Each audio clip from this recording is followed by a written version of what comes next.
2023년 겨울 전남 고흥 앞바다는 무서운 침묵으로 가득 차 있었습니다. 새벽 4시 30분, 아직 밤의 검은색이 물러나지 않은 시각에 작은 어선 한 척이 방파제를 떠나갔습니다. 그 배의 이름은 해영호였습니다. 오늘 날씨가 좀 이상한데요?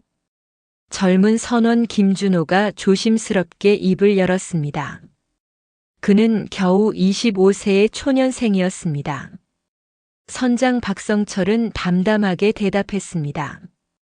파도가 좀 세긴 한데 이 정도는 견딜 수 있어. 박성철은 58세의 베테랑 선장이었습니다. 그는 무려 40년을 바다에서 보냈습니다. 그의 손은 거친 줄과 망사로 갈라져 있었고 얼굴은 햇빛에 그을려 검었습니다. 하지만 그의 눈은 여전히 맑았습니다. 바다를 사랑하는 사람의 눈이었습니다. 선장님, 정말 괜찮습니까? 김준호는 다시 물었습니다. 박성철은 선원에게 손을 얹었습니다. 어쩌겠나. 겨울 바다는 항상 이런 거야. 우리는 이 바다의 리듬을 느껴야 돼. 박성철은 조타실로 향했습니다. 그의 뒷모습은 묵묵했습니다. 마치 운명을 아는 사람처럼 말입니다. 오늘도 고기를 많이 잡아야 해. 시즌이 빠르게 지나가니까. 그가 말했습니다. 그의 목소리에는 약간의 피로가 묻어났습니다. 23년을 한 배 위에서 함께한 조수 이순기가 걱정스럽게 박성철을 바라봤습니다. 선장님, 요즘 몸이 좀 안 좋으시긴 하죠? 괜찮아. 바다는 나한테 가족 같은 곳이야. 가족을 피할 수는 없지. 박성철이 대답했습니다. 그의 목소리는 차분했지만 그 안에는 깊은 향수가 담겨 있었습니다. 어선은 점점 먼 바다로 나아갔습니다. 새벽빛이 하늘을 붉게 물들이기 시작했습니다. 하늘은 피빛이었습니다. 마치 무언가를 예고하는 듯이 말입니다. 새벽 6시. 박성철과 3명의 선원들은 조업 지점에 도착했습니다. 수심은 45m였습니다. 그 깊이에서 꼴뚜기와 오징어들이 기다리고 있었습니다. 그물을 내려. 박성철이 명령했습니다. 선원들은 재빠르게 움직였습니다. 그들은 마치 춤을 추듯 일사불란하게 움직였습니다.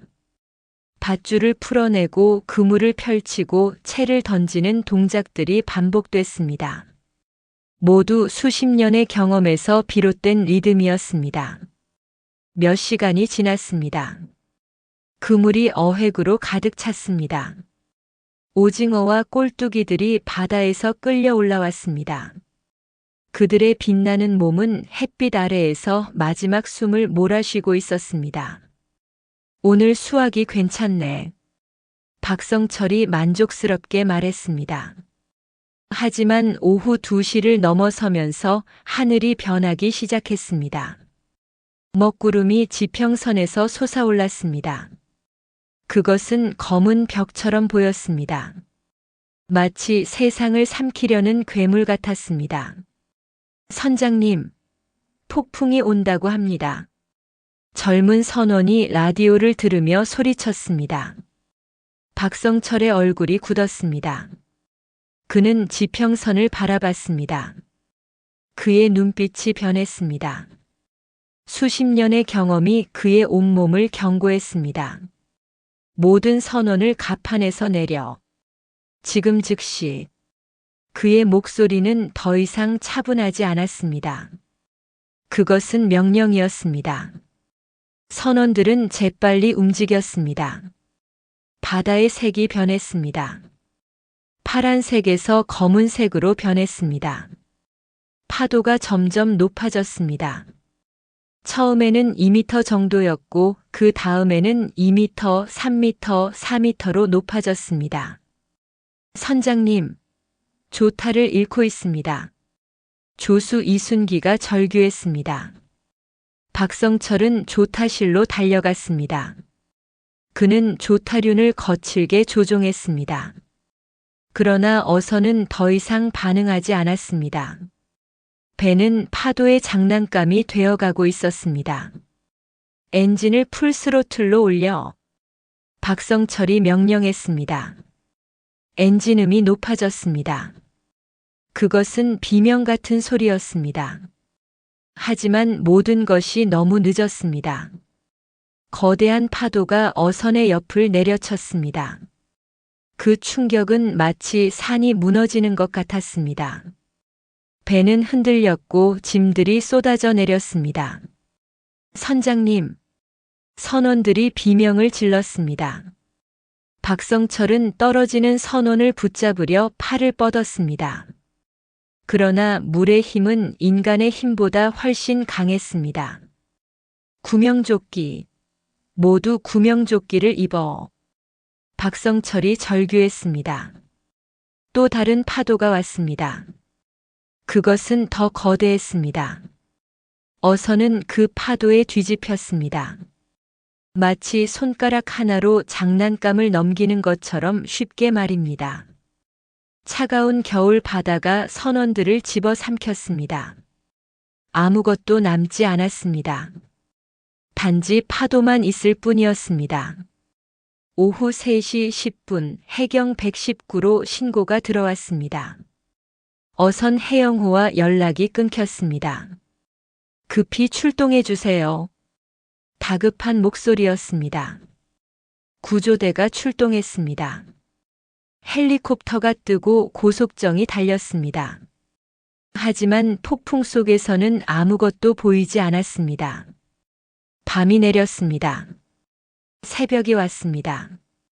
구조팀은 물 위의 파편들만 발견했습니다. 어선의 파편들이었습니다. 그 외에는 아무것도 없었습니다. 고흥 읍내의 박성철의 집으로 경찰이 찾아갔습니다. 박미숙은 경찰을 보자마자 무언가를 알아챘습니다. 그녀의 얼굴이 창백해졌습니다. 우리 성철이가. 그녀의 목소리는 떨리고 있었습니다. 네, 유감스럽게도 어선 해영호가 폭풍 중에 전복되었습니다. 현재까지 생존자는 없는 상태입니다. 경찰의 목소리는 조심스럽지만 명확했습니다. 박미숙의 무릎이 꺾였습니다. 그녀는 바닥에 내려앉았습니다. 아니에요. 우리 성철이는 바다를 그렇게 사랑했는데. 그녀의 눈물이 흘러내렸습니다. 이웃 주민들이 몰려왔습니다. 마을은 슬픔으로 잠겼습니다. 박성철은 찾을 수 없었습니다. 박성철이 세상을 떠났다는 소식은 고흥의 작은 마을을 번개같이 휩쓸었습니다. 그것은 단순한 사고 소식이 아니었습니다. 그것은 마을 사람 모두에게 깊은 슬픔을 안겨주었습니다. 병원의 응급실. 박미숙은 벽에 기대서 내려앉았습니다. 그녀는 53세의 여인이었습니다. 하지만 그 순간 그녀는 마치 100세의 노인처럼 보였습니다. 성철이가 정말 돌아오지 못한 거예요? 그녀의 목소리는 마치 부서진 악기 같았습니다. 고모 박정자가 그녀를 안았습니다. 박정자는 71세였습니다. 그녀의 얼굴은 주름으로 가득했지만 그 눈은 여전히 강했습니다. 우리 성철이, 그 착한 아이가. 박정자는 말을 잇지 못했습니다. 3일이 지났습니다. 경찰은 박성철의 시신을 찾기 위해 온 바다를 뒤졌습니다. 하지만 바다는 그를 돌려주지 않았습니다. 겨울 바다는 차갑고 무정했습니다. 5일장을 치르기로 결정했습니다. 영정사진도 없었습니다. 박성철의 사진 중 가장 최근의 것은 7년 전에 찍은 것이었습니다. 그 사진에서 그는 웃고 있었습니다. 그것은 어선 위에서 찍은 사진이었습니다. 파란 바다를 배경으로 말입니다. 마을 주민 100명이 넘게 장례식에 참석했습니다. 박성철은 모두에게 사랑받는 사람이었습니다. 기자들이 몰려왔습니다. 이것은 뉴스거리였습니다. 겨울 바다의 비극이었기 때문입니다. 박미숙은 카메라 앞에 섰습니다. 그녀의 눈은 이미 울어서 빨개져 있었습니다. 우리 성철이는 엄마 없이 자랐어요. 아버지도 돌아가신 후에 고모가 키워주셨습니다. 그녀가 말했습니다. 목소리가 떨렸습니다. 하지만 그 아이는 정말 착했습니다. 항상 남을 생각했습니다. 자기보다 남을 먼저 생각하는 아이였습니다. 박미숙의 눈물이 흐르기 시작했습니다. 우리 성철이는 돈도 별로 없었지만 항상 나한테 주려고 했습니다. 내가 아플 때는 자기 밥을 굶어가며 약을 사줬어요. 카메라는 계속 돌아갔습니다. 전국의 텔레비전 화면에 박미숙의 슬픔이 전해졌습니다. 이제 박성철의 과거를 이야기할 시간이었습니다. 아버지 박영호는 그해 이미 40세였습니다. 어머니 이은영은 37살이었습니다. 박영호는 목수였습니다. 그는 마을에서 집을 짓는 일을 했습니다. 손재주가 좋았고 일도 잘했습니다. 하지만 그는 술도 잘 마셨습니다. 이은영은 예뻤습니다. 젊을 때 그녀는 정말 아름다웠다고 마을 사람들은 말했습니다. 하지만 그녀의 삶은 항상 불안정했습니다. 남편과의 싸움이 많았습니다. 박미숙이 7살 때 박성철이 태어났습니다. 성철이 2살이 되던 해 어머니 이은영은 집을 나갔습니다. 갑자기였습니다. 아무 예고도 없이 말입니다. 이후로 두 아이는 항상 같이 다녔습니다. 미숙은 어려서부터 싹싹하고 착했습니다. 성철은 더 차분하고 생각이 많았습니다. 박영호가 술을 마시고 집에 돌아왔을 때 아내 이은영은 이미 떠나 있었습니다. 그녀는 새로운 남자를 따라 서울로 올라갔습니다. 박영호는 술로 며칠을 지샜습니다. 아내가 떠났다는 사실을 받아들일 수 없었습니다. 그 여자가 날 버렸어. 그는 밤거리에서 울었습니다. 하지만 울어서는 아이들을 키울 수 없었습니다. 박정자가 나섰습니다. 박정자는 박영호의 누나였습니다. 그녀는 남편을 잃고 자식이 없었습니다. 그 대신 그녀는 남동생의 아이들을 기꺼이 받아들였습니다. 영호야, 아이들은 내가 봐줄게. 넌 일이나 해. 박정자가 말했습니다. 박정자는 그 당시 40대 중반이었습니다. 그녀는 마을에서 돈 되는 일이라면 가리지 않고 일을 했습니다. 항상 새벽에 일어나 밭에 나가거나 혹은 선박회사에서 일했습니다. 그녀는 박미숙을 키웠습니다. 그리고 박성철을 키웠습니다. 박성철은 고모를 친어머니처럼 따랐습니다. 어린 성철은 자주 박정자의 손을 잡고 시장에 갔습니다. 그곳에서 고모는 값싼 물고기와 야채를 사왔습니다. 그것들로 밥을 지었습니다. 고모, 이건 맛있어? 어린 성철이 물었습니다. 응, 고모가 만든 밥이 제일 맛있지. 박정자가 대답했습니다. 그녀의 목소리는 언제나 따뜻했습니다. 성철은 학교에 가지 못했습니다. 가난했기 때문입니다. 대신 그는 고모의 일을 도왔습니다. 10살이 되었을 때 그는 이미 고기를 손질하는 방법을 알고 있었습니다. 성철아, 열심히 해야 우리가 밥을 먹어. 알겠지? 박정자가 말했습니다. 응, 고모. 어린 성철이 대답했습니다. 어느 날 아버지 박영호가 돌아왔습니다. 그는 술을 마시지 않았습니다. 그 대신 그의 눈은 슬펐습니다. 성철아. 박영호가 아들을 불렀습니다. 성철은 아버지에게 가까이 갔습니다. 내가 너한테 좋은 아버지가 못 됐구나. 박영호가 말했습니다. 아버지, 괜찮아요. 어린 성철이 대답했습니다. 그 아이의 목소리는 이미 어른처럼 들렸습니다. 박영호는 50이 될 때 돌아가셨습니다. 병으로 말입니다.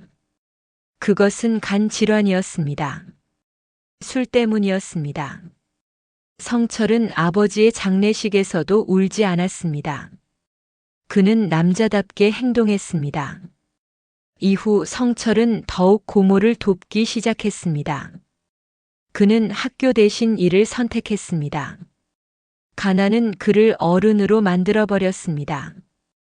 15살이 되었을 때 성철은 어선의 일손이 되기로 결정했습니다. 고모, 난 이제 바다로 나가고 싶어요. 성철이 말했습니다. 박정자는 울었습니다. 하지만 그녀는 아무 말도 하지 않았습니다. 대신 그녀는 아들 같은 조카에게 한마디를 건넸습니다.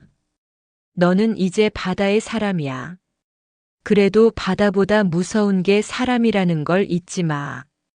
사람이 제일 무섭고 제일 못됐고 그래도 고모한테는 네가 제일 소중해. 알겠지? 박정자가 말했습니다. 성철은 그 말을 평생 가슴에 담았습니다. 그 뒤 43년 동안 박성철은 바다 위의 남자였습니다. 매달 월급을 받으면 그는 대부분을 고모에게 건넸습니다. 성철이 결혼할 나이가 되었을 때 그는 결혼하지 않았습니다. 넌 왜 결혼을 안 하냐? 마을 사람들이 물었습니다. 누가 바다 위의 남자를 원할까요? 성철이 대답했습니다. 하지만 그 대답은 진실이 아니었습니다. 진실은 더 간단했습니다. 그는 고모를 떠나고 싶지 않았던 것입니다. 세월이 흐르고 박정자는 늙어갔습니다. 그녀의 손은 더 이상 고기를 손질할 수 없게 되었습니다. 그녀의 다리는 더 이상 아침 일찍 일어나 밭으로 나갈 수 없게 되었습니다. 박성철은 그때부터 더욱 자주 집에 돌아왔습니다. 비록 며칠씩이지만 그는 고모 곁에 있었습니다. 고모 필요하지 않으세요? 성철이 고모의 손을 쓸어내렸습니다. 아니야. 넌 내 손으로 만들어낸 아들이고 너를 본다는 것만으로도 난 행복해. 박정자가 말했습니다. 그리고 그날 성철은 바다로 나갔습니다. 마지막으로 말입니다. 박미숙은 기자 앞에서 계속 말했습니다. 우리 성철이는 버려진 아이였습니다. 엄마도 아버지도 없었습니다. 하지만 그 아이는 정말 사랑스런 아이였습니다. 그녀의 눈물이 계속 흘렀습니다. 고모께서, 박정자 고모께서 그 아이를 길러주셨습니다. 고모가 없었으면 우리 성철이는 없었을 겁니다. 박미숙이 고모를 바라봤습니다. 박정자는 창밖을 보고 있었습니다. 그녀는 먼 바다를 바라보고 있는 것 같았습니다. 성철아, 대체 어디 있는 거니?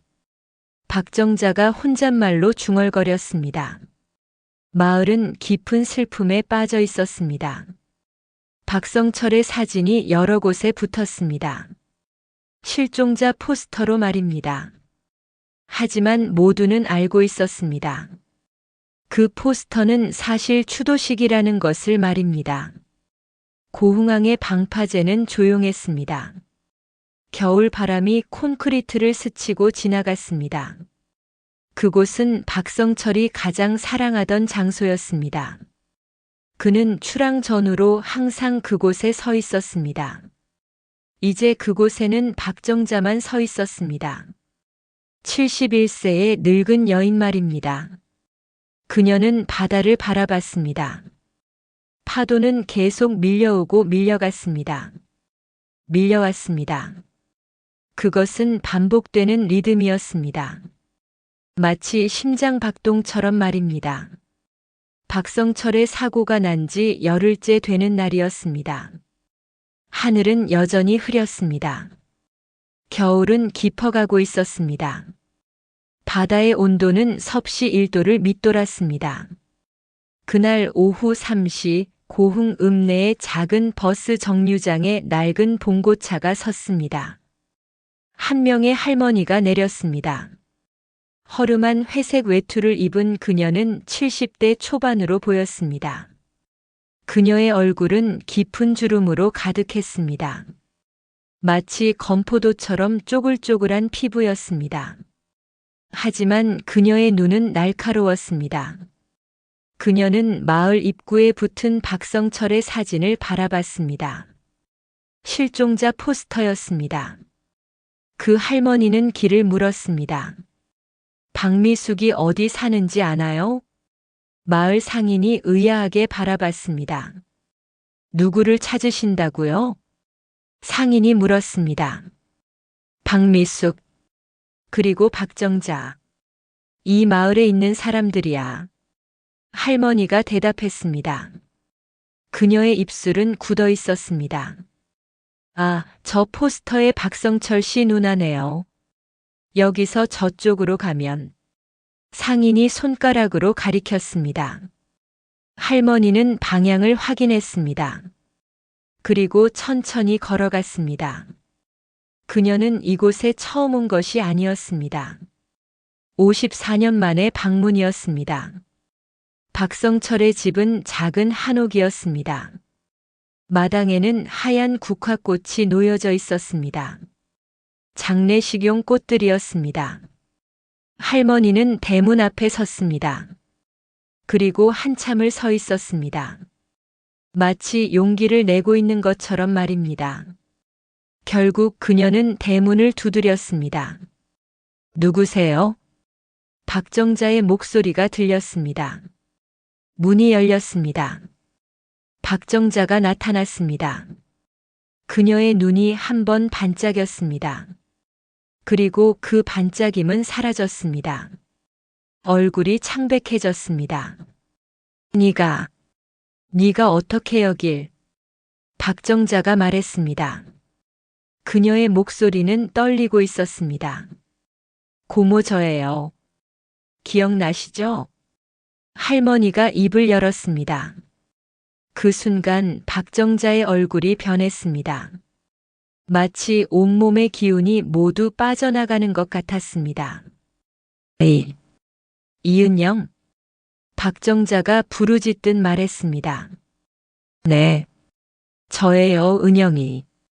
54년 만에 집에 왔습니다. 그 할머니는 이은영이었습니다. 박성철의 어머니. 아이들을 버리고 떠났던 여자였습니다. 박정자는 말을 잇지 못했습니다. 그녀는 문을 닫으려고 했습니다. 잠깐만요. 제발. 이은영이 손을 들었습니다. 난 너하고 할 말이 없다. 박정자가 냉정하게 말했습니다. 미숙이만 잠깐 보면 안 될까요? 이은영이 간청했습니다. 박정자는 이은영을 바라봤습니다. 그녀의 얼굴에는 눈물이 없었습니다. 대신 무언가 다른 감정이 흐르고 있었습니다. 욕심이었습니다. 아이들을 내팽개쳐 버릴 때는 언제고 이제 와서 아이들을 보겠다고. 박정자가 단호하게 말했습니다. 그게 아니라. 이은영이 입을 열었습니다. 바로 그때 박미숙이 나타났습니다. 그녀는 정자의 목소리를 듣고 나온 것이었습니다. 고모 누가? 박미숙이 말을 끝내지 못했습니다. 그녀는 그 할머니의 얼굴을 봤습니다. 그리고 그녀의 눈동자가 커졌습니다. 엄마. 박미숙의 목소리는 거의 비명에 가까웠습니다. 미숙아. 이은영이 손을 뻗었습니다. 박미숙은 한 발 뒤로 물러났습니다. 지금 무슨 낯으로 우리 앞에 나타난 거예요?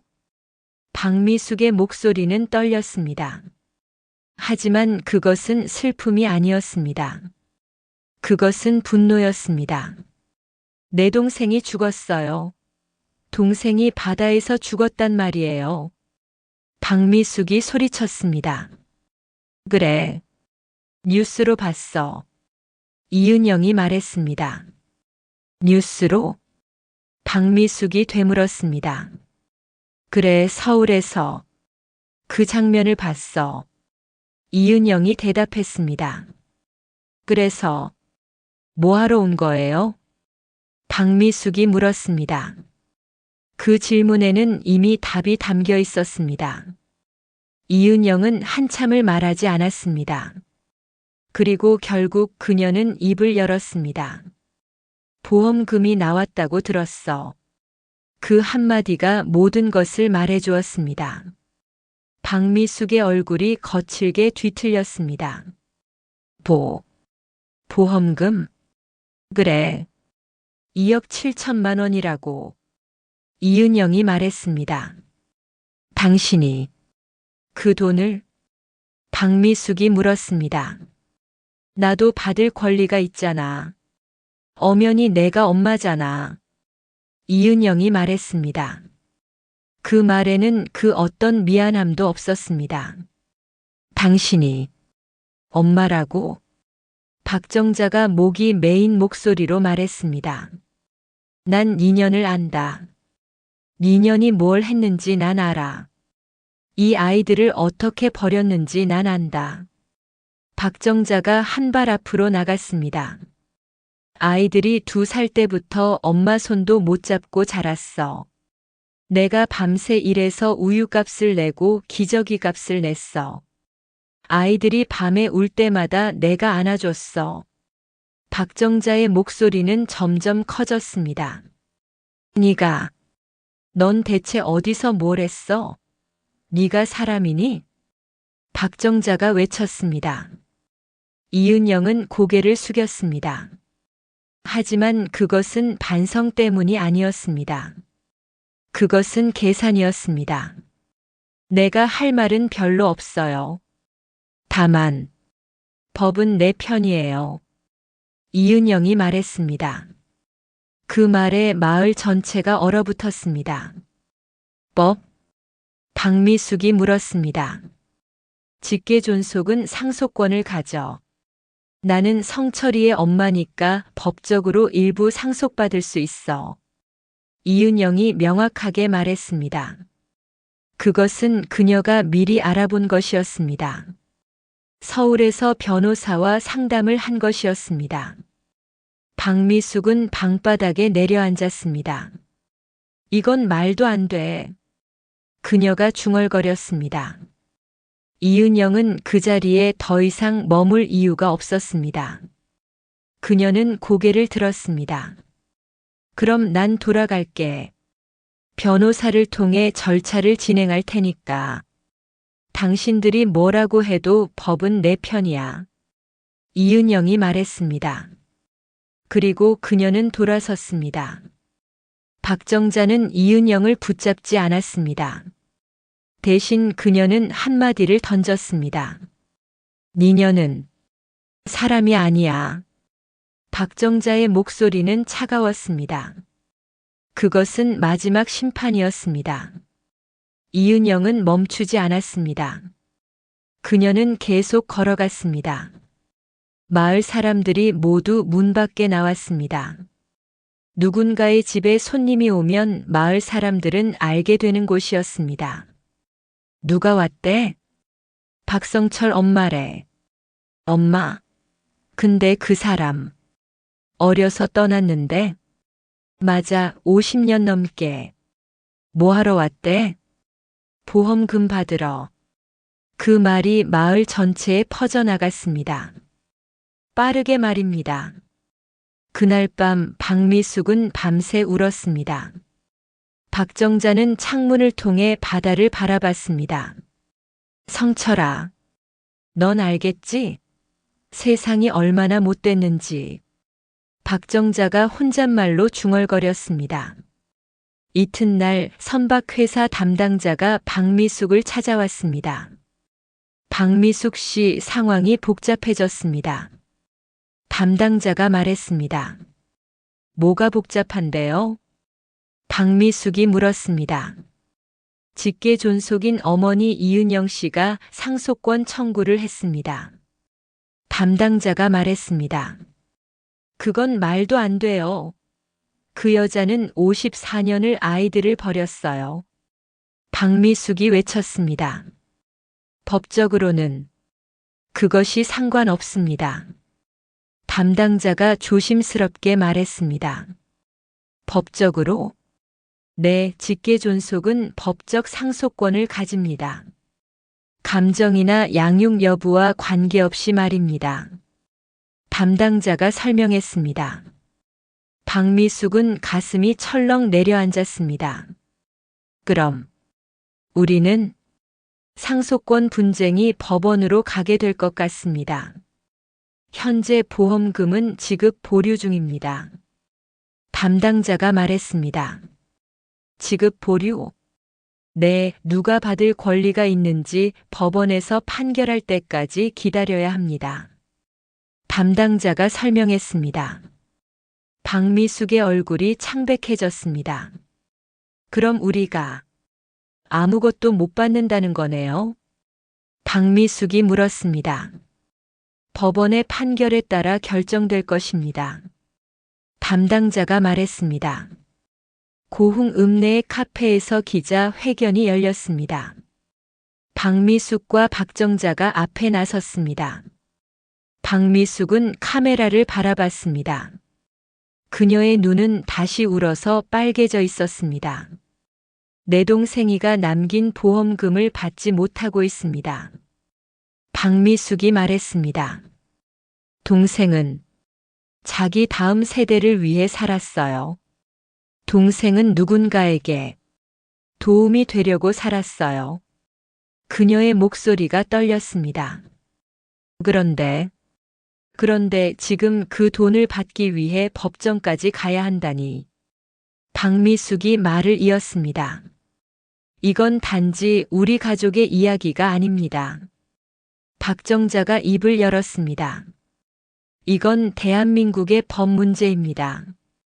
박정자가 계속 말했습니다. 자식을 버린 부모가 54년 후에 나타나서 법을 통해 돈을 청구할 수 있다는 게 말이 됩니까? 박정자의 목소리는 분노로 가득했습니다. 이건 정의가 아닙니다. 박정자가 외쳤습니다. 그 뉴스는 전국으로 퍼져나갔습니다. 댓글창에는 분노가 넘쳤습니다.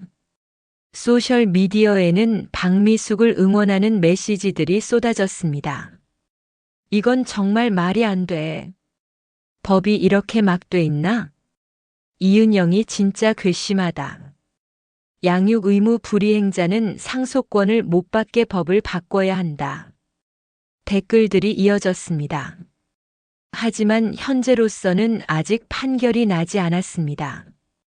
박성철의 보험금 2억 7천만 원은 여전히 선박회사의 계좌에 묶여 있었습니다. 누구의 돈인지를 정하기 위해 법원의 판결을 기다려야 했습니다.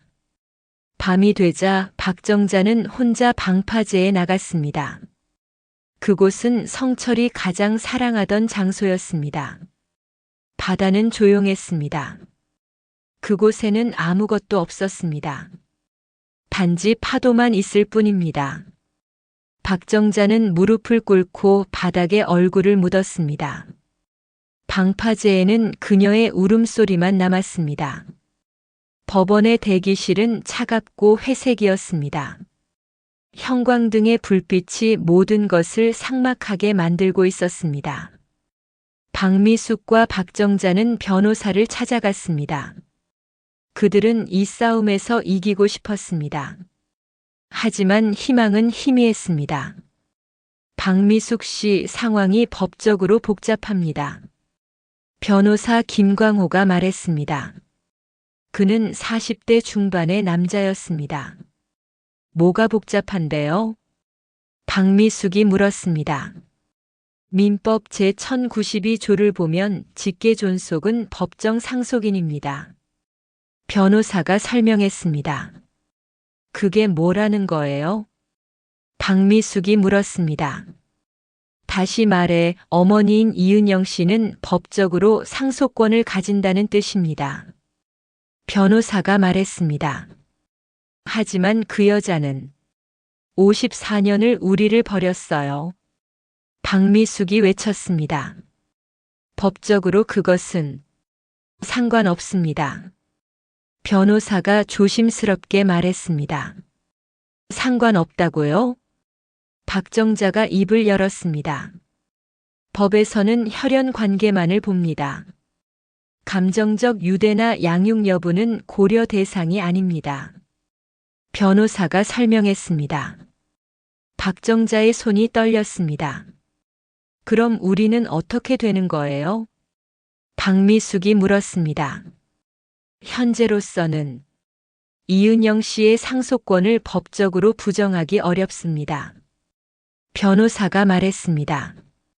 그럼 우리가 받을 돈은? 박미숙이 다시 물었습니다. 이은영 씨가 받은 후 나머지가 배분될 것으로 예상됩니다. 변호사가 설명했습니다. 박미숙의 얼굴이 창백해졌습니다. 이건 정의가 아니에요. 그녀가 중얼거렸습니다. 변호사는 아무 말도 할 수가 없었습니다.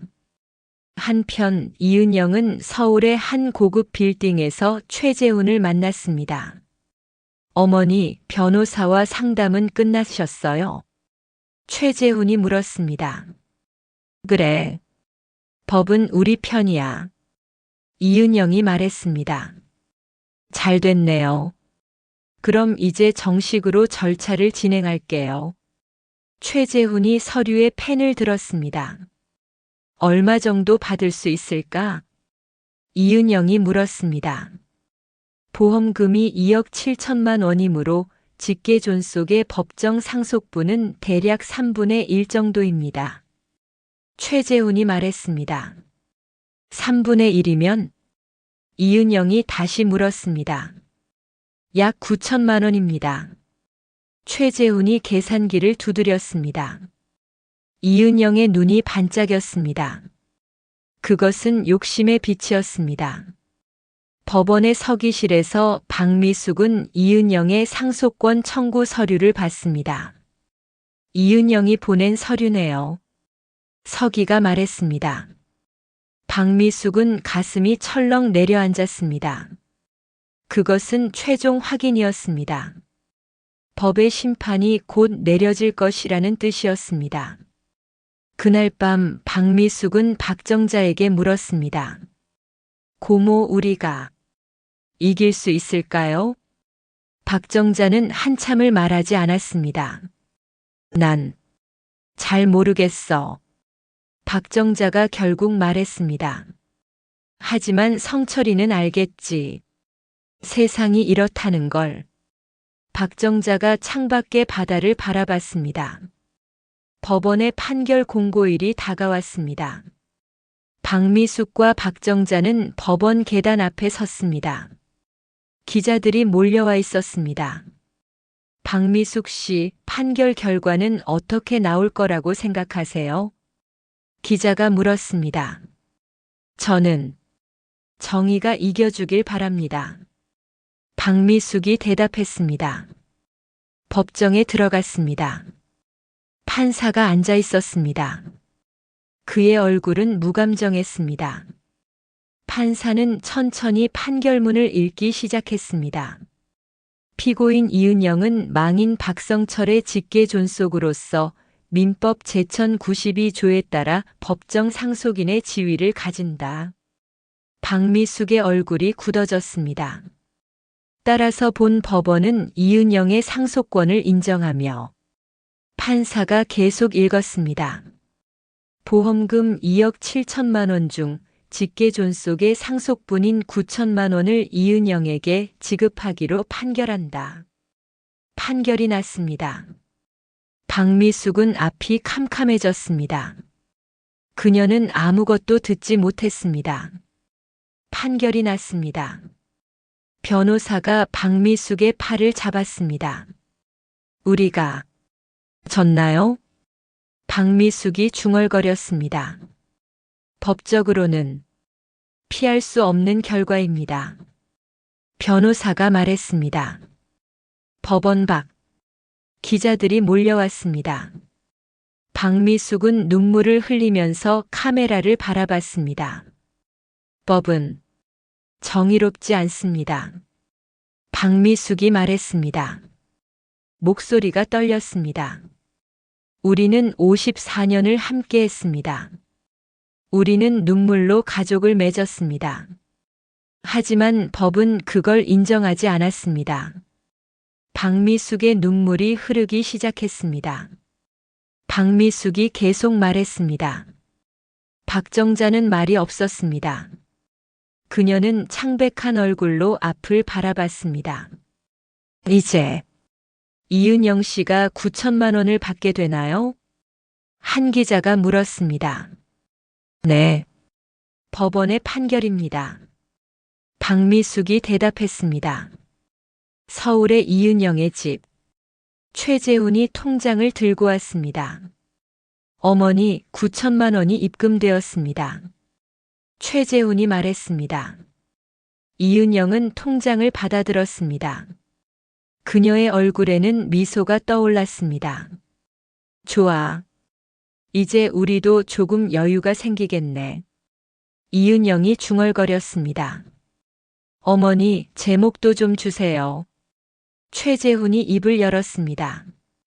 그래, 너도 재판 준비하느라 고생했다. 이은영이 말했습니다. 그 돈은 죽은 아들의 보험금이었습니다. 하지만 그것이 누구에게 갔는지는 중요하지 않았습니다. 법이 정했으니까요.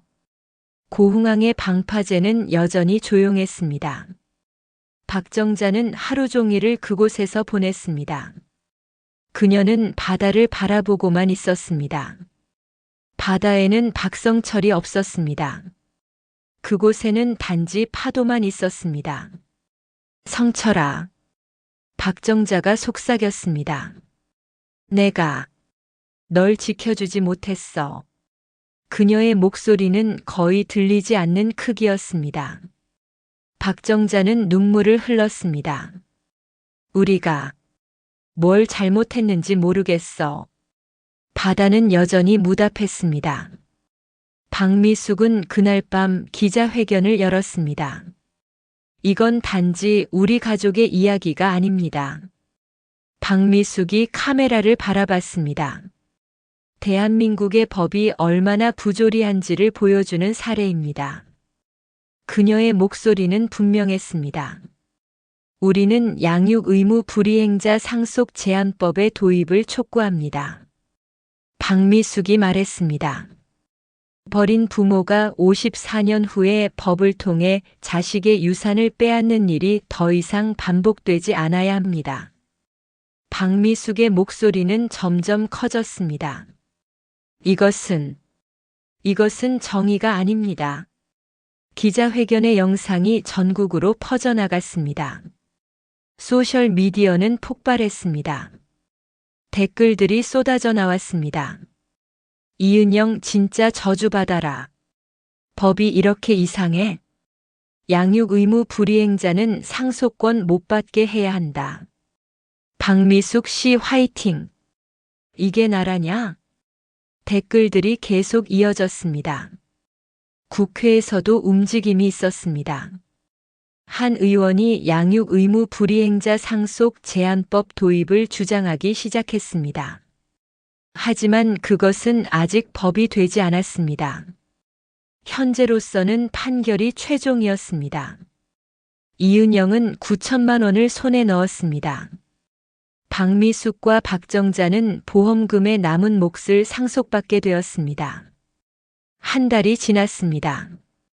고흥항의 방파제. 박정자는 여전히 그곳에 서 있었습니다. 겨울이 깊어가고 있었습니다. 바다는 더욱 차가워지고 있었습니다. 성철아, 넌 이제 자유롭니까? 박정자가 중얼거렸습니다. 이 세상에 더 이상 얽매이지 말고 자유롭게 지내라. 박정자는 바라봤습니다. 바다 너머로. 그곳에 박성철이 있을 거라고 믿으면서 말입니다. 법정에서의 패배. 그것은 단순한 법적 판결이 아니었습니다. 그것은 정의의 죽음이었습니다. 바다는 여전히 슬프게 파도를 밀어올렸습니다. 며칠이 지났습니다. 고흥항의 방파제에는 하얀 국화꽃이 바람에 흩날렸습니다.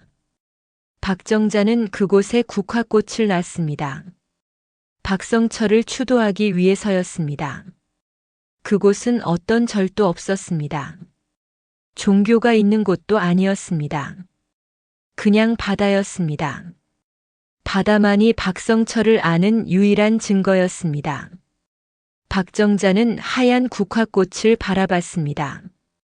바람에 꽃잎이 흩날렸습니다. 성철아. 박정자가 말을 걸었습니다. 너는 이제 진짜 가족이 누군지 알겠지? 박정자의 목소리는 차분했습니다. 하지만 그 안에는 깊은 슬픔이 배어 있었습니다. 박정자가 계속 말했습니다. 세상은 핏줄이 중요하다 하지만 너만은 내 마음을 알 거야. 박정자의 눈에 눈물이 맺혔습니다. 한편 서울의 이은영은 9천만 원의 통장을 들고 있었습니다. 드디어 내 것이 됐어. 이은영이 중얼거렸습니다. 최재훈이 물었습니다. 어머니, 그 돈으로 뭐 하실 거예요? 글쎄, 생각 좀 해봐야겠다. 호호호. 이은영이 말했습니다.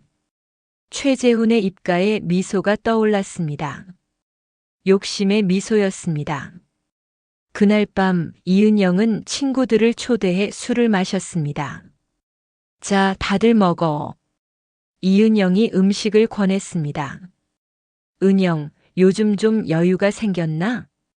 친구가 물었습니다. 나 아들이 남긴 유산을 받았거든. 이은영이 말했습니다. 아들? 친구가 물었습니다. 그래, 아들이 죽으면서 큰 보험금을 남겼어. 이은영이 말했습니다. 친구들은 그 말을 들었습니다. 하지만 아무도 축하해주지 않았습니다. 그 자리의 분위기는 갑자기 싸늘해졌습니다. 이은영은 그것을 눈치채지 못했습니다. 혹은 무시했습니다. 그로부터 며칠 후 이은영의 집 초인종이 울렸습니다. 누세요? 이은영이 물었습니다. 경찰입니다. 목소리가 들렸습니다. 이은영의 얼굴이 창백해졌습니다. 문을 열었습니다. 경찰 2명이 서 있었습니다. 이은영 씨세요? 경찰이 물었습니다. 네. 뭐가? 이은영이 말을 더듬었습니다. 여기 피해자 고소장입니다. 경찰이 서류를 건넸습니다. 이은영이 서류를 받았습니다. 그리고 읽기 시작했습니다. 고소인 박미숙, 박정자. 피고인 이은영, 최재훈. 혐의 친권 남용, 정신적 학대 사기. 이은영의 손이 떨렸습니다. 이게 뭐예요? 이은영이 외쳤습니다. 법원의 검토 결과 양육 의무 불이행으로 인한 상속 부당 청구 사건으로 기소되었습니다. 경찰이 말했습니다. 기소? 나한테? 이은영이 물었습니다. 네, 국회에서 통과된 양육 의무 불이행자 상속 제한법에 따라 피의자의 행위는 법적 부담금 환수 대상이 됩니다. 경찰이 설명했습니다. 이은영은 널쩍 다리에 기대 앉았습니다. 이건 말도 안. 그녀가 중얼거렸습니다. 피의자는 출석 조사에 응하셔야 합니다. 경찰이 말했습니다. 그로부터 2일 후, 이은영은 경찰청에 앉아 있었습니다. 이은영 씨, 당신은 자녀들을 54년 동안 양육하지 않았습니다. 수사관이 말했습니다. 네. 하지만 이은영이 입을 열었습니다. 그럼에도 불구하고 당신은 법정 상속인의 지위를 악용하여 상속금을 청구했습니다. 수사관이 말했습니다. 그건 법이 허락한 거잖아요. 이은영이 소리쳤습니다. 법이 허락한 것은 맞습니다. 하지만 법이 개정됐습니다. 수사관이 말했습니다. 양육 의무 불이행자 상속 제한법입니다. 수사관이 설명했습니다.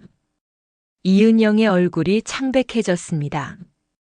그 법이 자신을 위한 것이 아니라는 걸 깨달았습니다. 이 법에 따르면 양육 의무를 다하지 않은 자의 상속권은 제한될 수 있습니다. 수사관이 말했습니다. 그럼 내가 받은 돈을 이은영이 중얼거렸습니다. 반납해야 합니다. 수사관이 명확하게 말했습니다. 이은영은 의자에 몸을 파묻었습니다. 최재훈도 소환되었습니다. 그는 변론을 했습니다. 저는 단지 어머니를 돕기 위해 변호사 일을 했을 뿐입니다. 최재훈이 말했습니다. 법을 악용하는 데 도움을 주었다는 점은 변할 수 없습니다. 수사관이 말했습니다. 최재훈 씨도 공동정범으로 기소되겠습니다. 수사관이 선언했습니다. 최재훈의 얼굴이 창백해졌습니다. 법원에서 판결이 나왔습니다. 피고인 이은영은 양육 의무 불이행자로서 상속금 9천만 원 전액을 피해자에게 반납하기로 판결한다. 판사가 말했습니다. 또한 피고인은 위자료로 5천만 원을 추가로 지급하기로 판결한다. 판사가 계속 말했습니다. 이은영은 그 말을 듣자마자 쓰러질 뻔했습니다. 더욱이 피고인 최재훈은 공동정범으로서 6개월의 징역형에 처한다. 판사가 최종 선언했습니다. 법원을 나온 이은영의 얼굴은 흑빛이었습니다. 그녀는 9천만 원을 되돌려줄 수밖에 없었습니다. 게다가 5천만 원을 더 내야 했습니다. 그녀는 이미 돈을 쓰기 시작했습니다. 그 돈은 더 이상 없었습니다. 이은영과 최재훈은 변호사를 사기 위해 돈을 빌려야 했습니다. 몇 주가 지났습니다. 이은영은 서툰 일자리를 구했습니다. 편의점 계산원이었습니다. 아저씨, 여기 계산해 주세요. 손님이 물건을 들고 왔습니다. 이은영의 손이 떨렸습니다. 70대 초반의 나이로는 버거운 일이었습니다. 그날 밤 이은영은 작은 방에 혼자 누웠습니다. 내가 뭘 한 거야? 그녀가 중얼거렸습니다. 돈을 받으려다가 모든 걸 잃었어. 이은영의 눈에 눈물이 맺혔습니다. 하지만 그것은 후회의 눈물이 아니었습니다. 그것은 절망의 눈물이었습니다. 한편 박미숙과 박정자는 돈을 돌려받았습니다. 더불어 위자료까지 받았습니다. 하지만 그들의 얼굴은 행복해 보이지 않았습니다. 고모, 우리가 이겼네요. 박미숙이 말했습니다. 박정자는 창밖을 바라봤습니다. 이겼다고? 그래도 성철이는 돌아오지 않아. 박정자가 말했습니다. 그래도 정의는 이겼어요. 박미숙이 말했습니다.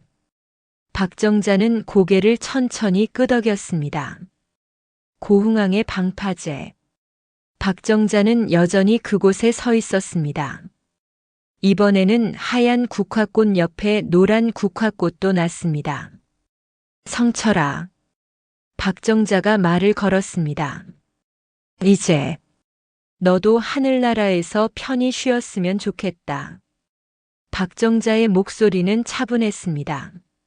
너를 버렸던 그 여자가 벌받았고 우리는 이겼어. 박정자가 계속 말했습니다.